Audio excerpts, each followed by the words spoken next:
તો આ તરફ મહેસાણાના ખેરાલુ નજીક એક કાર તણાઈ ગઈ હતી।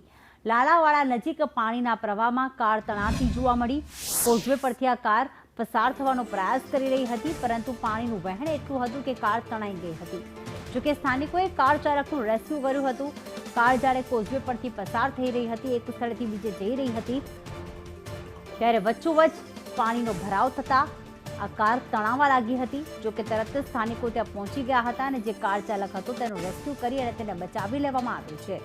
કોઝવે પરથી 2 ફૂટ જેટલો પાણીનો પ્રવાહ વહી રહ્યો છે અને માત્ર હવે અડધી જ કાર દેખાઈ રહી છે, પરંતુ સ્થાનિકો એક સ્થળે ઊભા છે અને કદાચ કોઈ ત્યાંથી પસાર થવાનો પ્રયાસ ન કરે તેને હવે રોકી પણ રહ્યા છે, કારણ કે એક કારે જ્યારે પસાર થવાનો પ્રયાસ કર્યો ત્યારે વચ્ચોવચ્ચ અટકી ગઈ હતી, બંધ પડી ગઈ હતી, તણાવવા પણ લાગી હતી।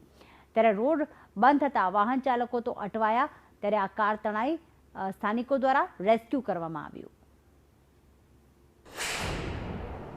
ખેરાલુ તાલુકાની અંદર ગત મોડી રાતથી ધોધમાર વરસાદ વરસ્યો હતો, જેને લઈને ઠેર ઠેર પાણી ભરાયેલા જોવા મળ્યા હતા। અત્યારે આપણે ગ્રાઉન્ડ રિપોર્ટ માટે પહોંચ્યા છીએ। લાલાવાડા નજીક જે કોઝવે છે તેને વાત કરવામાં આવે તો જે આ કોઝવે છે તેની અંદર અત્યારે 2 ફૂટ જેટલા પાણી વહી રહ્યા છે। ત્યારે લાલાવાડા ચોટિયા જવાનો માર્ગ અત્યારે બંધ થયો છે, ત્યારે વાહન વ્યવહાર લોકો અહીંયા અટવાયા છે। ખેરાલુ તરફ જતા લોકો પણ અહીંયાથી અટવાયા છે। ત્યારે વાત કરવામાં આવે વહેલી સવારે અહીંયાથી એક કાર ચાલક અહીંયાથી કોઝવે પરથી પસાર થતો હતો, ત્યારે ભારે વહેણ ચાલુ હતું પાણીનું। ત્યારે આ વહેણની અંદર એક કાર તણાઈ હતી, જ્યારે આ કાર ચાલકનો મહા મુસીબતે આબાદ બચાવ કરવામાં આવ્યો હતો। ત્યારે હજુ પણ કાર આ પાણીની અંદર ગરકાવ થયેલી જોવા મળી રહી છે। ત્યારે લાલાવાડા સહિતના જે ગામો છે, ચોટિયા નળુ જેવા એ તમામ ગામનો આ રસ્તો બંધ થયો છે, તેને લઈને ભારે હાલાકી પડી રહી છે।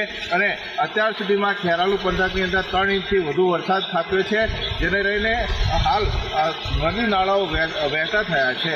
મનોજ ઠાકોર, સંદેશ ન્યૂઝ, ખેરાલુ।